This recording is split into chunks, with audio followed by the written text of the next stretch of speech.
Tradition 7. Every AA group ought to be fully self supporting, declining outside contributions. Self supporting alcoholics? Who ever heard of such a thing? Yet we find that's what we have to be. This principle is telling evidence of the profound change that the AA has wrought in all of us. Everybody knows that active alcoholics scream that they have no troubles money can't cure. Always we've had our hands out.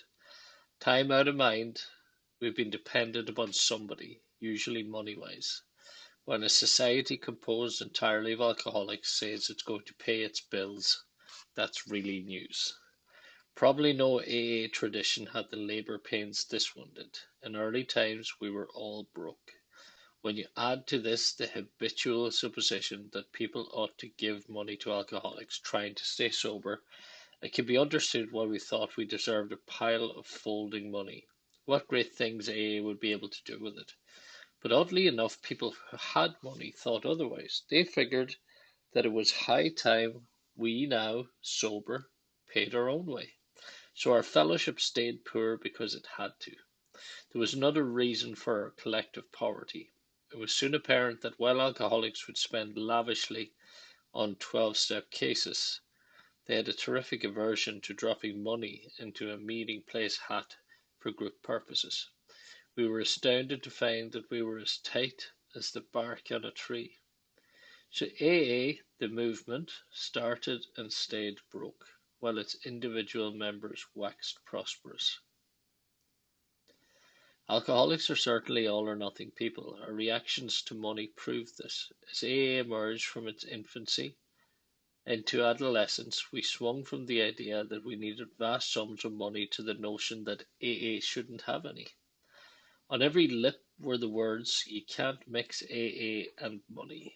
We shall have to separate the spiritual from the material."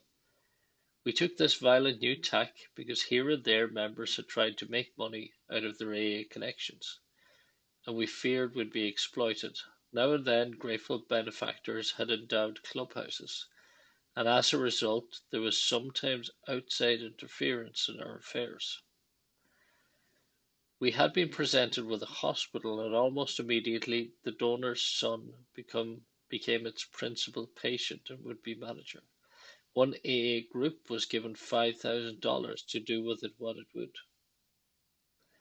The hassle over that chunk of money played havoc for years. Frightened by these complications, some groups refused to have a cent in their treasury. Despite these misgivings, we had to recognize the fact that AA had to function. Meeting places cost something. To save whole areas from turmoil, small offices had to be set up, telephones installed, and a few full-time secretaries hired. Over many protests, these things were accomplished. We saw that if they weren't, the man coming in the door couldn't get a break. These simple services would require small sums of money which we could and would pay ourselves. At last the pendulum stopped swinging and pointed straight at Tradition 7 as it reads today. In this connection, Bill likes to tell the following pointed story.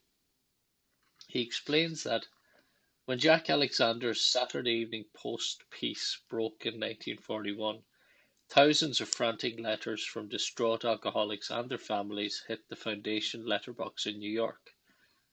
Our office staff, Bill says, consisted of 2 people, one devoted secretary and myself. How could this landslide of appeals be met? We'd have to have some more full-time help, that was sure. So we asked the AA groups for voluntary contributions. Would they send us $1 a member a year? Otherwise, this heartbreaking mail would have to go unanswered. To my surprise, the response of the groups was slow. I got mighty sore about it. Looking at this avalanche of mail one morning at the office, I paced up and down, ranting how irresponsible and tightwad my fellow members were. Just then an old acquaintance stuck a tousled and aching head in the door. He was our prize slippee. I could see he had an awful hangover. Remembering some of my own, my heart filled with pity. I motioned him to my inside cubicle and produced a $5 bill. As my total income was $30 a week at the time, This was a fairly large donation. Lois really needed the money for groceries, but that didn't stop me. The intense relief on my friend's face warmed my heart. I felt especially virtuous as I thought of all the ex-drunks who wouldn't even send the foundation $1 apiece. And here I was gladly making a $5 investment to fix a hangover. The meeting that night was in New York's old 24th Street clubhouse. During the intermission, the treasurer gave a timid talk on how broke the club was. That was in the period when you couldn't mix money in AA. But finally he said it. The landlord would put us out if we didn't pay up. He concluded his remarks by saying, "Now, boys, please go heavier on the hat tonight, will you?" I heard all this quite plainly as I was piously trying to convert a newcomer who sat next to me. The hat came in my direction and I reached into my pocket. Still working on my prospect, I fumbled and came up with a 50-cent piece. Somehow it looked like a very big coin. Hastily I dropped it back and fished out a dime, which clinked thinly as I dropped it in the hat. Hats never got folding money in those days. Then I woke up. I, who had boasted my generosity that morning, was treating my own club worse than the distant alcoholics who had forgotten to send the foundation their dollars. I realized that my $5 gift to the Slippy was an ego-feeding proposition. Bad for him and bad for me. There was a place in AA where spirituality and money would mix, and that was in the hat. There's another story about money. One night in 1948, the trustees of the foundation were having their quarterly meeting. The agenda discussion included a very important question. A certain lady had died. When her will was read, it was discovered she had left Alcoholics Anonymous in trust with the Alcoholic Foundation a sum of $10,000. The question was, should AA take the gift? What a debate we had on that one. The foundation was really hard up just then. The groups weren't sending in enough for the support of the office.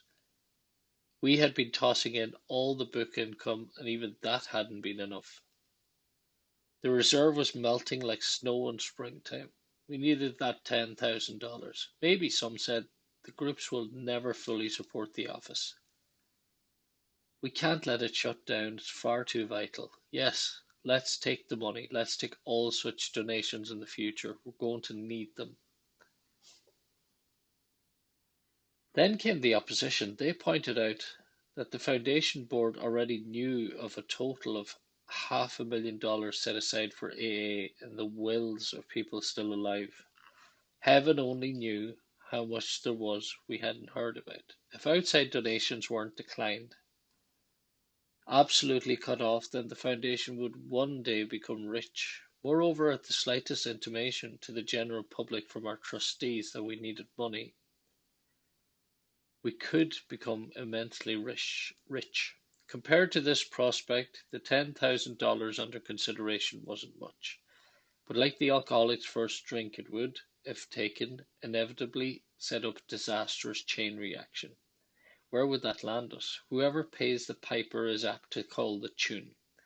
And if the AA Foundation obtained money from outside sources, its trustees might be tempted to run things without reference to the wishes of AA as a whole. Relieved of responsibility, every alcoholic would shrug and say, "Oh, the foundation is wealthy. Why should I bother?" The pressure of that fat treasury would surely tempt the board to invent all kinds of schemes to do good with such funds, and so divert AA from its primary purpose. The moment that happened, our fellowship's confidence would be shaken. The board would be isolated and would fall under heavy attack of criticism from both AA and the public. These were the possibilities, pro and con. Then our trustees wrote a bright page of AA history. They declared for the principle that AA must always stay poor. Bare running expenses plus a prudent reserve would henceforth be the foundation's financial policy. Difficult as it was, they officially declined that $10,000 and adopted a formal airtight resolution that all such future gifts would be similarly declined. At that moment, we believed the principle of corporate poverty was firmly and finally embedded in AA tradition. When these facts were printed, there was a profound reaction to people familiar with endless drives for charitable funds. AA presented a strange and refreshing spectacle. Approving editorials here and abroad generated a wave of confidence in the integrity of Alcoholics Anonymous. They pointed out that the irresponsible had become responsible, and that by making financial independence part of its tradition, Alcoholics Anonymous had revived an ideal that its era had almost forgotten. And that was Tradition 7.